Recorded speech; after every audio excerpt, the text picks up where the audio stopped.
we find a very human element in this week's Parsha. We find Moshe Rabbeinu, and throughout Tanakh, there are many leaders who do this to Hashem. But over here we find Moshe specifically telling Hashem, I can't handle this anymore. I can't take the burden of carrying this people. I can't do this anymore. A certain level, certain sense of despair, and a certain sense is, I'm done. I'm finished. I can't do this. And interestingly enough, you'd think, so normally that comes from a certain sense, chas v'sholom, about Moshe Rabbeinu. God forbid to talk about him in such a manner. But if a regular person would be saying that, you're like, get off your high horses. Who do you think you are? But in the same parsha it says, V'ish Moshe anu mikol adam, that he was the greatest, the most humble of men that ever existed. So how do we reconcile the two? I think we look into ourselves. There are many a time, be it in business, be it in chesed, be it in Torah, be it in family, that we're asked to step up to the plate. And or if we get involved in something, and it gets sometimes too much.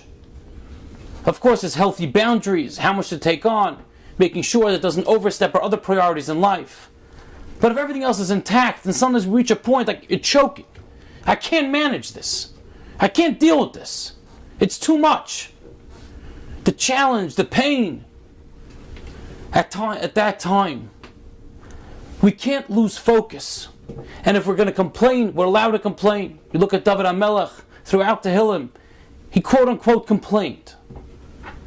But he always ends off the kapitel with realizing that Hashem, I'm talking to you. I'm not just complaining. I'm not just being bitter. I'm not just turning around and hacking to everybody else. But I'm doing something which is the most constructive thing a Yid can do. And that's complain. And that's talk his heart out to the Rabbeinu Shalom, to God in heaven.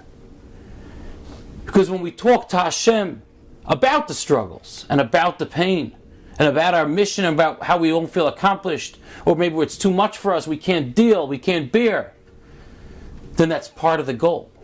Because we're taking that which is paining us, which is hurting us, and we're turning to Hashem and realizing it's all from Him.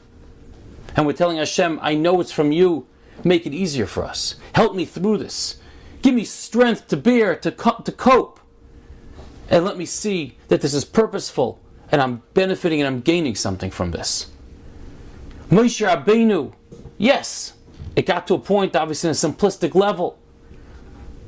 He couldn't deal with it anymore. It was just too much. And he tells Hashem, what did you give me? I can't handle this anymore. But the point was, Moshe was such an anav, is because he always turned to Hashem. And anav means not that he's a low person, not that he's not chashuv, not that he's not important, but he's someone who realizes what is my purpose at every given moment in my life. What is my position? My position is that I'm an Eved Hashem. I serve God. What do you want from me now? And if sometimes I'm human and we're overburdened and we're overwhelmed and I turn to Hashem, I can't deal with this anymore, I can't bear. Hashem, help me out. Then I'm retaining that position of being an of understanding. Hashem, it all comes from you. I'm just your servant. I'm your son. But I'm beseeching you, please, help me out over here. Moshe Rabbeinu, no matter what happened in his life, and a lot transpired as we know, he always never wavered. Even at a time when Kaviyachol he complained, it was to the Rabbeinu Shalom, it was to Hashem, understanding what his purpose is in life. And when you build that within yourself, there is nothing one can accomplish. There is no end to what a person could do in life.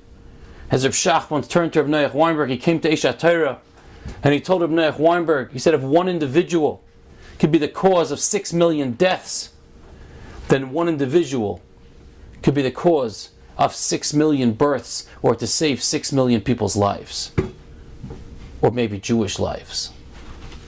One person. It doesn't come from starting an organization. I'm here to change the world. It starts with humility. I'm here to serve Hashem in the position and the place that He wants for me to do. And we work like that, step by step. Then before long, Hashem gives us the koyach and the ability perhaps to carry a nation, to make a Kiddush Hashem wherever we go. And it's a ripple effect. So many multitudes and tenfold over, no matter where we go, it's having that effect, and we're creating such a tremendous change in the world here and in the worlds above. So if we realize that, yes, life can be rough, it can be tough, if we can be overwhelmed, strained, beyond our resources, but if at that time we don't just fall apart and complain to the side, but rather we turn upwards and we say, Hashem, I know it's all you, I know it's for our good, I can't manage right now, and I'm talking to you, then that proves where your anivus is, it proves where your humility is, you understand your position. And then Hashem says, you are the type of people that I want to send the Yeshua to, I want to send the salvation to. You will be the people, the conduits, that I want to change people's lives and make the world a better place. Hashem should give us siyata d'shmaya, that we realize our position constantly. We're banim lamalkim, we're children to Hashem, we're servants of Hashem. And in that way, we'll also be, on some level, tremendous, humble people, gedolim, but yet understanding our true position in our lives. Have a good Shabbos.